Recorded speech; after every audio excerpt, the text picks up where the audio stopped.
ఈ అరటి పండుని మళ్ళీ ఎవరికైనా మనం ఒళ్ళో పెట్టామనుకోండి, ఎవరికైనా ఇచ్చి వాయనం ఇచ్చినప్పుడు కానీ, పూజ అయిన తర్వాతకి అర్చక స్వాములు ఇచ్చినప్పుడు కానీ అరటి పండుని ఇచ్చినప్పుడు చేతిలో తీసుకోండి అమ్మా, అలా కానీ చీర పట్టి తీసుకోకండి అంటారు. ఎందుకు అనంటే ఆడపిల్ల ఖచ్చితంగా పుడుతుంది అరటిపండు కనుక ఎవరిని అలా ఒళ్ళో పెట్టి తీసుకుంటే. ఎవరిని ఆడపిల్లలు కావాలనంటే ఒళ్ళో పెట్టి తీసుకోండి. అయ్యో, ఈ విషయం తెలియక చాలా సార్లు అందరూ పడుతుంటారు. అదే గింజ ఉన్న పండ్లు తీసుకుంటే మళ్ళీ ఆ గింజ ఇంకో చోట నాటేదానికి వీలుగా ఉంటది. కాబట్టి ఇక్కడ ఎవరిని అంటే ఆడవారిని తక్కువ చేసేటువంటిది కాదండి. జనరల్ గా మన యొక్క దాంట్లో చెప్పేటువంటిది అంటే ఆడపిల్ల పుట్టడం అదృష్టం.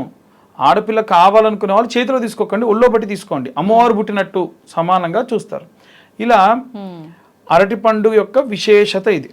ఇందున మనకి జంట అరటి పళ్ళు వస్తే చాలా మంది ఏం చేస్తారు, దాన్ని 2 ముక్కలు చేసి అక్కడ వేరే వాళ్ళకి ఒకటి ఇంకొకళ్ళకి ఒకటి కూడా కొంతమంది ఇస్తే అలా ఇవ్వకూడదు. ఎవరన్నా ఇద్దరు భార్యాభర్తలు తినాలి లేదా పిల్లలు అవ్వాలనుకుంటున్న అమ్మాయికి విశేషంగా నివేదన పెట్టి వారికి నైవేద్యం పెట్టినటువంటిది ప్రసాదంగా ఇవ్వాలి అని పెద్దలు ఇస్తుంటారు. అది నిజం. ఎందుకు అంటే అసాధారణమైనటువంటి రూపము. మనకి ఎప్పుడు పడితే అప్పుడు జంట పళ్ళు కావాలి, పువ్వు వచ్చేటువంటి కొబ్బరికాయలు కావాలి అంటే రావు.